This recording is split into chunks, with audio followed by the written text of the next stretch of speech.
Friends, in the last session towards the end we started looking at some design aspects and particularly an example of sodium thiosulphate oxidation in a stirred tank reactor, an adiabatic operation in which we saw we get multiple steady states. Same stirred tank reactor, even if we are not doing an adiabatic operation, but let us say we are trying to do an isothermal operation, then we can see in this next example the following behavior. What we are seeing on the right hand side, essentially what we have is a stirred tank reactor. So, we have a stirred tank reactor and it is a continuous operation and there is some cooling that is taking place, so that the temperature is controlled. Now, what we are seeing results over here are what happens when you change the coolant flow rate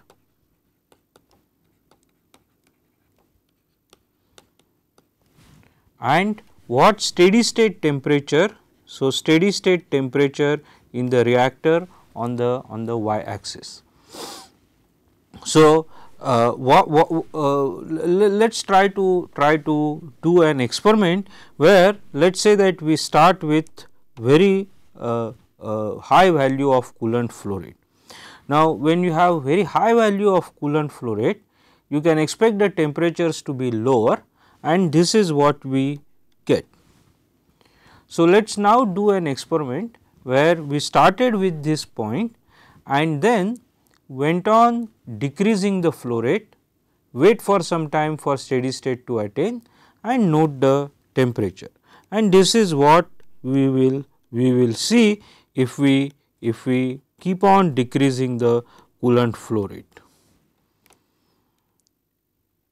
If we start the experiment other way round, that we keep very low coolant flow rate, then we may expect temperatures to be high and this is what we can expect. So, very high temperature and then temperature progressively decreases as we are increasing the coolant flow rate, but if you increase the coolant flow rate beyond certain value, we now actually see a very low temperature, or in other words the same hysteresis effect is seen over here as well, namely for increasing the coolant flow rate we get progressively reducing the temperatures, but at a higher levels of temperatures, and at some point we suddenly see that temperature goes to a low value. It is again an exothermic reaction. So, you expect that temperatures low would mean that very low reaction rates and therefore, very little conversion. So, what we see here is we suddenly go to a lower branch, but now again you start increasing the temperature, we remain at the lower branch increasing the coolant flow rate, we remain on this lower branch and then at some point we suddenly jump to a higher temperature branch. So, then hysteresis effect similar to what we had seen earlier in our adiabatic reactor. And also interesting is that suppose we fix our coolant flow rate at this value 40, then at this coolant flow rate we have multiple steady state possible, number 1, number 2 and number 3. So, question then arises that if you are trying to run a reactor with this value of coolant flow rate, which of these 3 steady states will you get? Will you get high temperature, low temperature or the intermediate temperature? Now, it turns out, and we will look at this behavior little later, that number 2 is inherently unstable. So, if we do not have a controller mechanism, we will never get this number 2. It is called unstable steady state, and only possibilities are 1 and 3. Of course, if you have a controller, then you can artificially make that steady state stable and get those results. So, this is what happens, typically can happen in a stirred tank reactor. Let us take another example of a batch reactor, and there are two examples shown over here. The first example is the methyl nitrate decomposition, methyl nitrate decomposition, and this is a batch reactor. So, what you are seeing on the x axis is the initial temperature,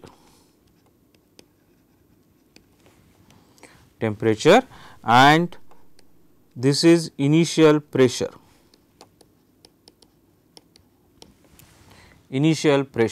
So, on y axis is initial pressure, this is a gas phase reaction. So, initial pressure, and on x axis we have initial temperature. Now, what we see over here is an separatrix.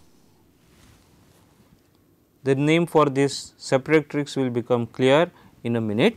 That is, in this phase plane of initial pressure versus initial temperature, if your operating conditions are in this region, that is below this line, then you have a safe reaction. There is no reason to worry about. However, if your operating condition is in this particular region above this line, then we have an explosion occurring in our reactor, a disaster. Okay. And the reason why we call this line as separatrix is because we can see that this line divides this phase plane of initial pressure and initial temperature into two different regions, separate them into two different regions, a safe operation and an explosion. Now, one way of looking at such situation is, we say that we obviously do not start with those initial conditions where you have explosion. So, you always design here, but look at how sensitive this behavior is. For example, let me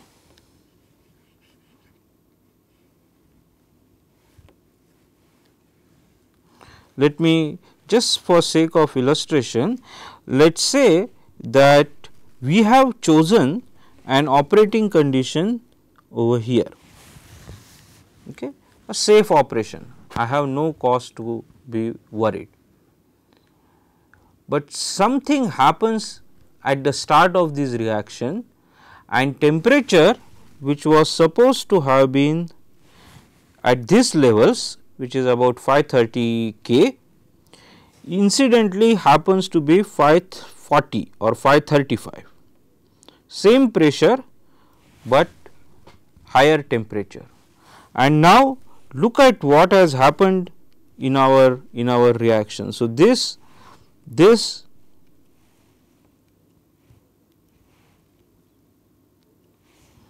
is my new operating condition, and this is now in a danger explosive range. So, a small perturbation out of 500 K or 530 K, 10 is less than 2% error, okay, less than 2% error, but that can have disastrous implication for our reactor operation. On the right is another example where we are looking at hydrogen oxygen mixtures and combustion reactions. These reactions are becoming increasingly important because hydrogen is being looked at as a fuel for the future.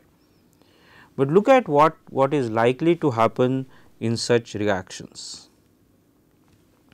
Again, what we have here is initial temperature, that is the startup temperature on x axis, and pressure on y axis, initial pressure on y axis. And once again we have a separatrix which divides this phase plane into two regions of explosion and no explosion.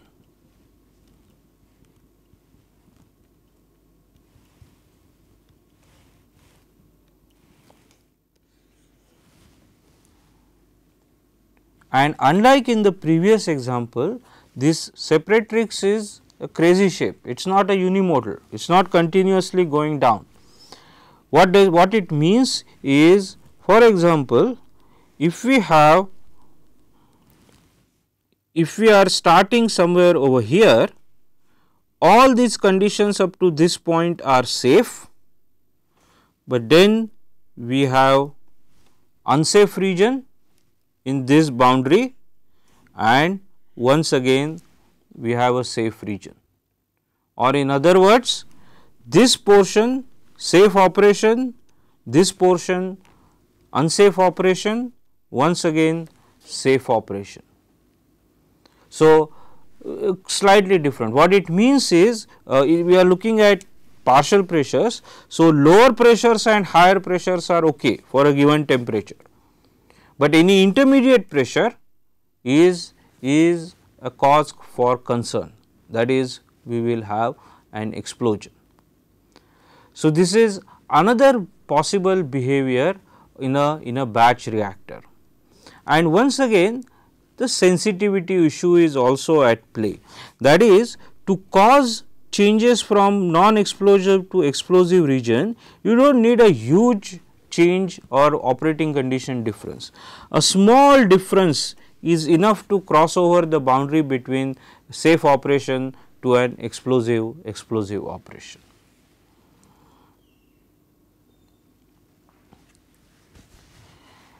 This is yet another example, and this time we are looking at a tubular reactor, and we are looking at a reaction of vinyl acetate synthesis.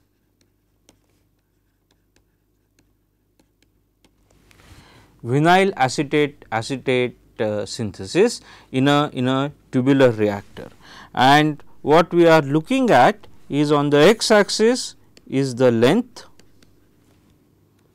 along the reactor. This is where my reactants are coming in, this is where my products are coming out. So, on x axis I am looking at length, and on y axis I am looking at temperature in the reactor. There are two different operations shown, low temperature and high temperature operations, but we will right now look at a behavior which is of nature such that if you have a low temperature operation, we are starting with temperature of about 400 K and temperatures remains well below 500 K during the entire reactor. It's about 450 K and so on. But something called high temperature operation, and we will try to analyze this situation in more detail. In a high temperature operation, if you look at this behavior, initially the temperatures are well controlled, but then something happens in our reaction and suddenly the temperature shoots up by about 300 to 400 Kelvin, and once again it comes down.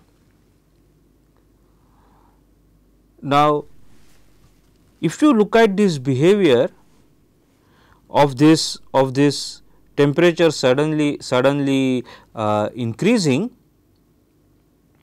this is a cause for concern. Why? Because if you look at this slope of how rapidly this temperature is increasing.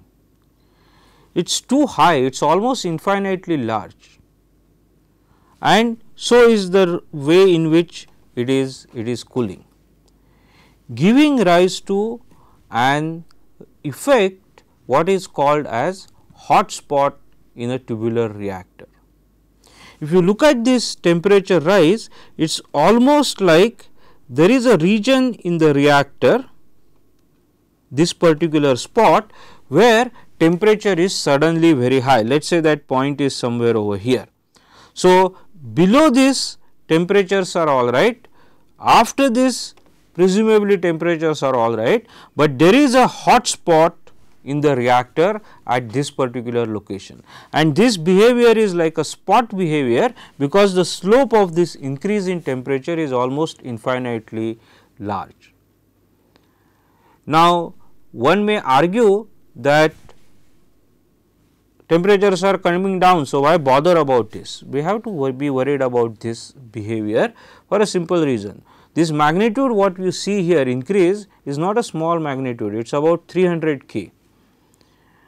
And just imagine a scenario in which your reactor is made up of a material which can withstand only about 700 K, because you are going to operate it at 500 K or below 500 K. So, you thought to give a safe margin, let us make a reactor which can withstand up to 700 K, and look at what will happen if we have a operation like this. We will have temperatures reaching as high as 800 K, resulting into complete meltdown of this material, because its stability was, or its melting point is only about 700, and then you never know what will happen if the reactor melts. A sure recipe for an accident. It is a matter of little consequence that these temperatures also come down. Now, why do they come down here? They come down here because in this particular, this was a controlled experiment. They come down because by the time temperature reaches to such a high value, your reactant is almost completely exhausted, and therefore, you have reaction almost stopping almost instantaneously. So, no heat generation anymore, and you have a complete meltdown. On the top what you see is a plot in which this is called heat of reaction parameter on x axis, and we will see what that parameter is in a minute, versus cooling parameter. So, heating versus cooling, and again a kind of separatrix where this is my low temperature operation, that is safe operation, this is my high temperature operation or something that I need to avoid. Once again, I will emphasize the fact that transition between this low temperature to high temperature need not occur because of some significant change in any operating condition. A small few percentage point change is enough for this behavior to take form. So, now let us try to understand what is it that is making these operations so sensitive, or in other words, what we have seen so far, this tubular reactor, batch reactor or a stirred tank reactor, three different types of reactors. So, we have covered all the bases, is that a small perturbation in an operating condition can cause significant deviations from the normal operation or steady state system behavior, and such behavior is referred to as parametric sensitivity of a chemical reactor. Now, all these results that you saw are experimental results. So, they were carried out in a well controlled environment, but it is always not very easy to carry out these reactors where you cause an explosion and yet there is no damage. Just imagine how much safety precautions that you will have to do. So, mathematical analysis of the situation comes handy, at least to see what is the reason for this kind of sensitive behavior, and furthermore, are there any operating parameter regimes where we can prevent such behavior. So, we will see that by doing a simple mathematical analysis, and let us try to look at this analysis for plug flow reactor and behavior of hotspot, because if you realize plug flow reactor and batch reactors are equivalent in time and space domains. Space domain for plug flow reactor and time domain for batch reactor, they are equivalent. That comes out mathematically also, because your mass balance equations are almost identical, except we have real time in one case and residence time in other case. So, let us consider a reaction A1 going to A2 in a plug flow reactor. Whether it is a catalytic reaction or otherwise, right now we will not worry about that. Okay. So, for this particular reactor, our mass balance, using our standard notation, we can write U dC1 dz. I am going to assume a simple plug flow reactor, ideal flow and so on, and just say that this reaction is a nth order reaction, the nth order reaction. So, this is my mass balance. Let us put our energy balance now. We are carrying out an exothermic reaction and we are carrying out by cooling it. So, we can hope that there is a safe operation, but let us see what happens. So, we write the energy balance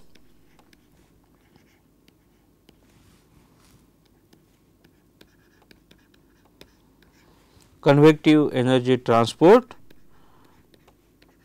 on the left hand side, the first term on the right hand side representing the heat generation, and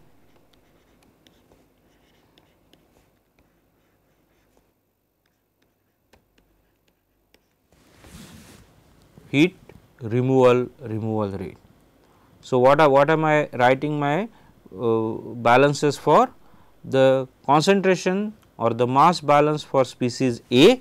So, C1 is the concentration of A1 in the reactor, and energy balance which gives me how temperature will vary T as a result of generation due to reaction and removal due to the coolant which is flowing outside this tube. So, we are removing this heat.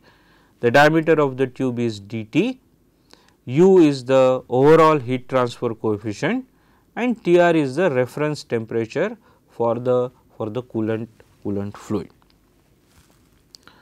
So, with these two balances, if you look at these balances, there are too many parameters in the system.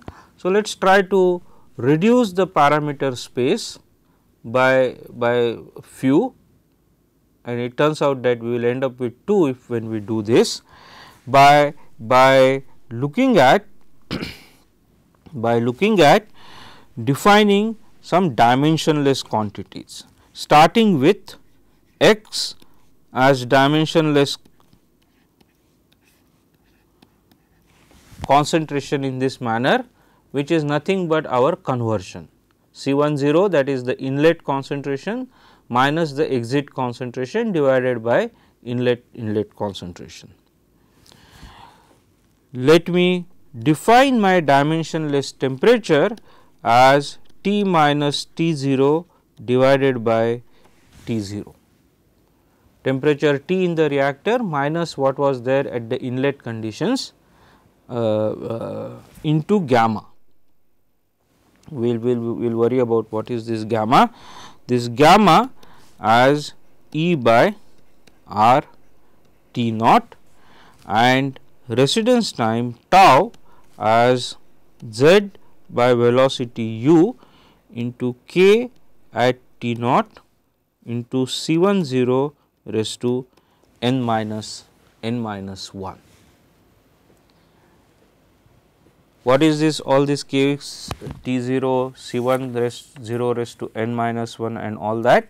How did we get that? We are going to define this in this manner. So, let us see what we'll get, and I will just show few steps and then show the final result. For example, our rate constant k, which is a function of temperature, we can write this as k. We typically write this, for example, as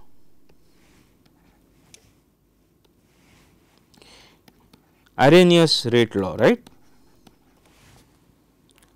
But we can also alternatively write this as, by taking T naught as a reference temperature,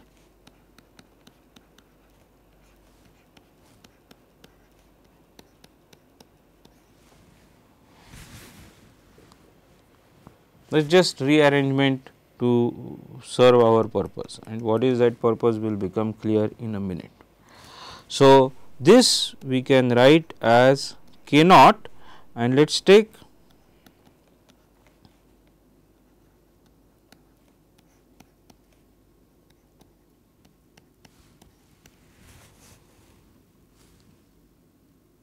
which in terms of our quantities that we have defined dimensionless temperature. For example, we can write this in the following manner.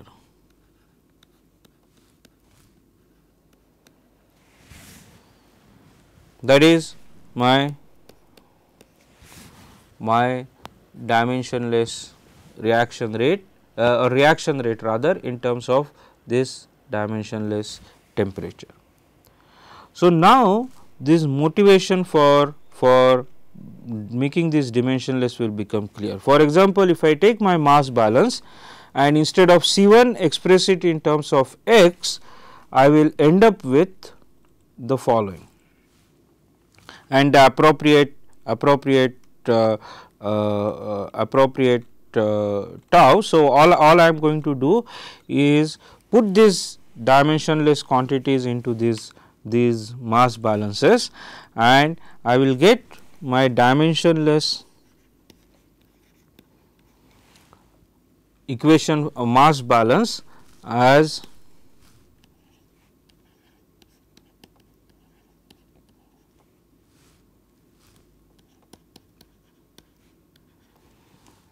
with concentration dimensionless concentration x 0 at the inlet. Okay. Now, if I do the same exercise, and this is where little bit of manipulation will come in, that is, take this theta, put it in this energy balance and put all other dimensionless quantities, I get my dimensionless energy balance in the following manner.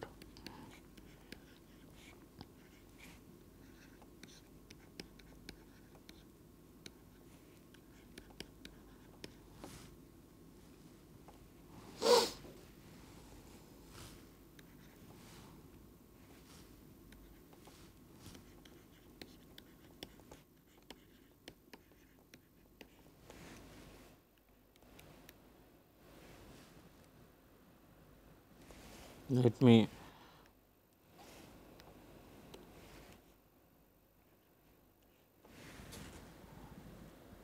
theta is my dimensionless temperature, tau is my dimensionless residence time. What is my B? My parameter B has minus delta H naught into C10 gamma divided by rho Cp into T naught, and my parameter psi, which is appearing in the second equation, is minus delta H k 0 C10 raised to n by u T naught 4 dt by 4 into gamma. Now, the reason for writing this in this particular manner is now will become clear. You look at this original mass and energy balance. How many parameters did we have there? If you consider U, rho, Cp, delta H, heat transfer coefficient, dT, Tr, N and all Arrhenius rate constants and so on. But look at the behavior in terms of dimensionless quantities. How many parameters do we have in this energy balance and mass balance? We have N and gamma which are reaction related.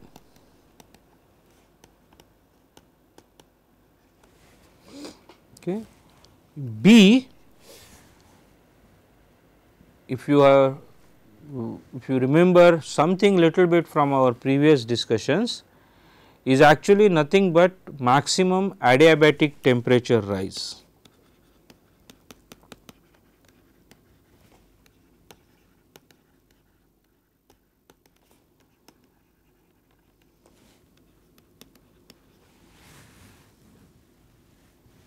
That is the maximum temperature rise that you can expect if you are carrying out an adiabatic operation. Theta r is the dimensionless cooling temperature or coolant temperature, and an interesting parameter psi, which is called as Semenov number,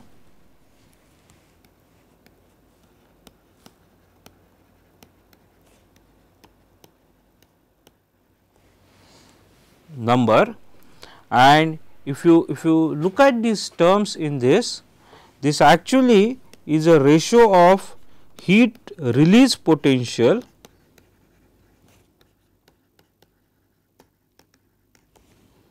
to heat removal potential.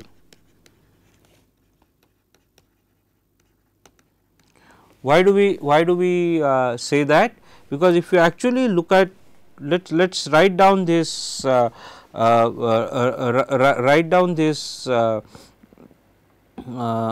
form. If you look at this psi parameter, for example, this term is the maximum rate of reaction multiplied by heat of reaction. So, that is a heat release potential, and if you look at the remaining term,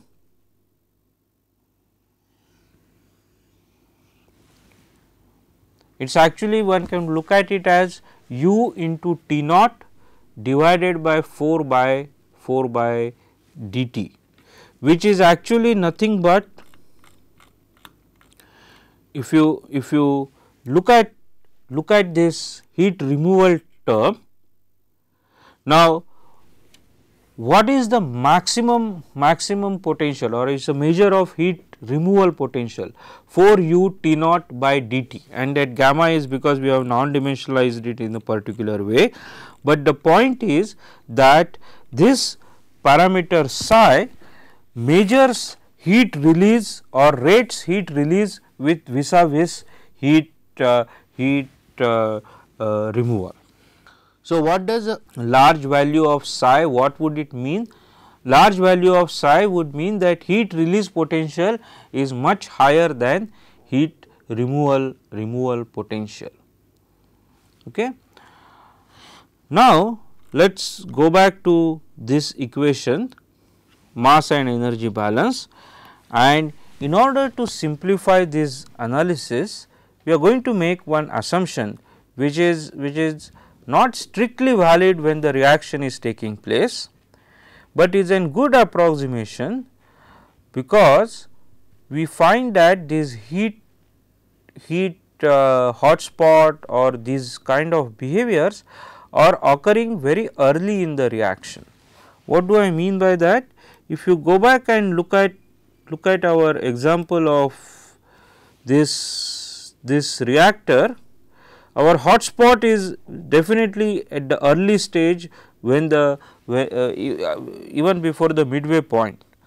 So, what we are going to say is that in order to look at least qualitatively what behavior we can expect, we are going to neglect these conversion phenomena or reaction, or we are going to assume that x is very small.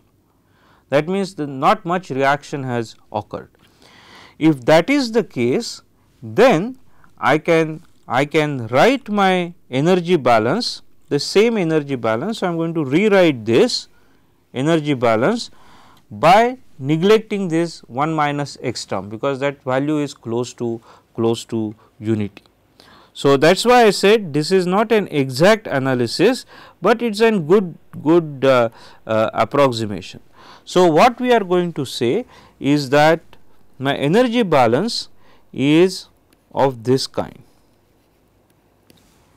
d theta d tau 1 over b as e raised to theta by 1 plus theta by gamma minus 1 over psi theta minus theta r. That is, all I have done is in this particular equation, I have neglected x. I have assumed it to be a very small value. So, if we like, we can keep b on this side, or if we do not like it at this point, let us bring b over here. Okay. Now, if you see that since our theta behavior is gone, I can now look at this behavior of this system. Since our x is gone, we can look at by simply looking at this theta equation. Okay. So, I have taken x to be very small value. Okay. So, once again, this, what is this term? This is heat generation term. So, Qg, and what is this term? Heat removal term. So, Qr. And for sake of simplicity, I mean just to make things little more simpler, I am just going to take b on one side, because it is common in both these factors, and we are just going to say this is Qg minus Qr divided by b, but if I express Qg as just e raised to theta by 1 plus theta by gamma, I am still okay. Okay. So, what is this energy balance trying to tell us? It is trying to tell us what we expect actually, that change in temperature along the length of the reactor will be a result of imbalance between the heat generation and heat removal. That is what we expect. So, if heat generation is more than heat removal, we can expect increase in temperature. If heat generation is less than heat removal, we can expect the lowering of temperatures along the length of the reaction. Now, let us try to graphically see how these two terms depend on the temperature. So, if we look at this Qg term, which we have said that this is just theta by 1 plus theta by gamma, what happens to this Qg term when theta is 0, that is where temperature is at the inlet condition, Qg is 1, right, because it is only function of theta. And when theta becomes very large, goes to infinity, let us say, I mean in reality it will never go to infinity, this will be e raised to gamma. So, Qg goes to e raised to gamma. So, some kind of a saturation. And what about Qr? If you look at Qr, which is 1 over psi theta minus theta r. So, QR is also a function of dimensionless temperature theta, and we can see how it changes with theta. The relationship is linear with the slope 1 over psi. So, now let us try to look at graphically how these two functions look like. What we are seeing here, is temperature theta on x axis and the function qg, which was e raised to theta by 1 plus theta by gamma, which is shown by this red line over here. Okay. And function QR,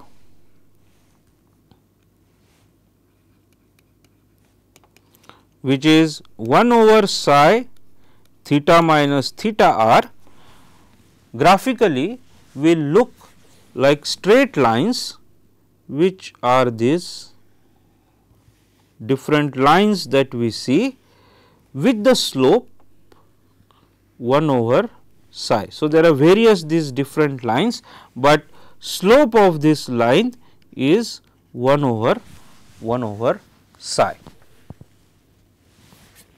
Okay. Now, and what is our energy balance? Our energy balance is Qg minus Qr. Okay. So, on the y axis we have two different types of heat rates, one generation rate and one removal rate. Generation rate showed by red line, with we saw earlier that this limit is e raised to gamma and value is 1 when theta is 0. So, now let us consider a situation where a situation where we have psi value very small. That means, slope of this line, straight line for heat removal rate to be very large, and this is what this curve, which shown as number 2 over here, indicates. Okay. Now, what does this particular value of psi indicate? So, what we have at point 2, our psi value is small. What does it mean? It means that our heat generation rate is much smaller than heat removal rate.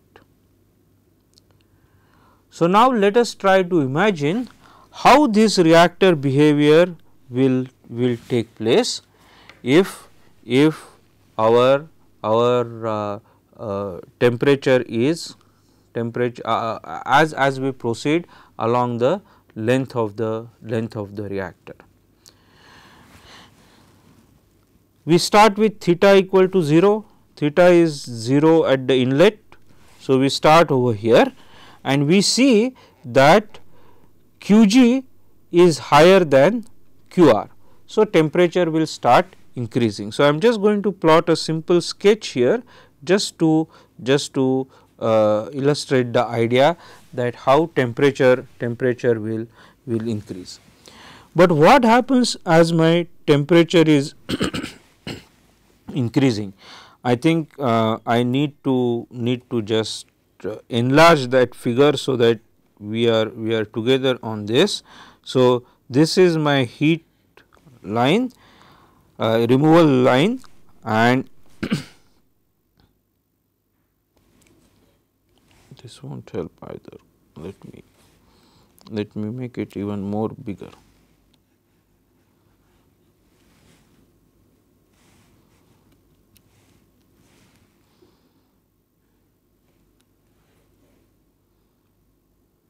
So, this is my heat removal line and heat generation line, and let me show my heat removal line, that this line 2 is at least little bigger.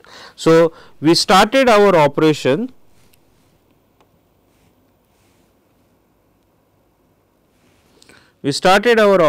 somewhere over here, and we see that heat generation is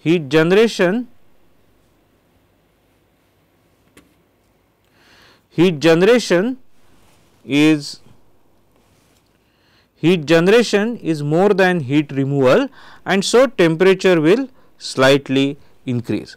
But what is happening as temperature is increasing? Temperature increase means what?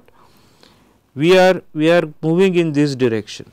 As temperature is increasing, the generation rate gap and the removal rate gap, that is this gap, is narrowing down. That means what? As we are proceeding, as the reaction is proceeding in the reactor, the rate of increase in temperature is going to go down, because generation rate and removal rate gap is lowering. That means this two difference is lowering, so temperature increase will lower, and it will keep on lowering, or in other words, temperature will never exceed this particular value, whatever that value, theta m. So, temperature will always remain below that particular value. In other words, the temperature we will have a safe operation, right, because temperatures won't rise. Now, let us consider an operating line such as 4,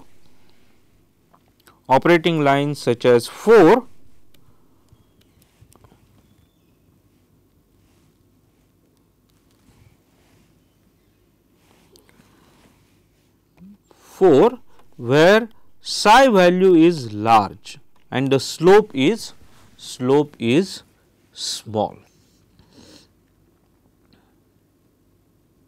Okay. Slope is small. So, let me try to use the same logic, and without going into too much details, let us try to see what will happen in the reactor, and let me just enlarge this figure for this case also. Okay. So, this is our heat generation curve, and for sake of argument, let us say my heat removal curve is something like this. Okay. So, let's see now how our temperatures will vary. We start over here, we see that the gap is large, so temperature will start increasing. So, as the reaction proceeds, this is theta and this is Qg and this is Qr, removal rate. So, what is happening as our temperature is increasing, because this is my theta equal to 0 and then temperature started increasing, it appears that this gap is narrowing down, but we see that there is always a positive difference between heat generation and heat removal. What it would mean? It would mean that if you look at this energy balance, Qg is always greater than Qr. That means, this temperature will always keep rising. Temperature will always keep rising. Something very similar to what we saw when the hot spot occurs. That is, if our parameter value psi is very small, we have a safe operation as shown over here. But if psi value is large, that means heat generation potential is much larger than heat removal potential, then what we see in principle is that the temperature will always keep on increasing. What about psi values intermediate? We see that for the Semenov numbers which are intermediate, we see that for some values such as 3, we can have 3 different values of intersection points, and this one over 5 here and 6 here. What are these two lines? These two lines are actually tangent, the straight lines which are tangent to this curve. They have their own significance, and they in turn determine the critical parameter ranges that we talked about when we had this sensitive and insensitive regions. We will stop here for today and continue this discussion in the next session, where we will see how we determine those critical operating conditions and what happens actually when the reaction is also taking place, because this is all discussion based on no reaction taking place. So, that is the topic that we will start with in the next session. Thank you.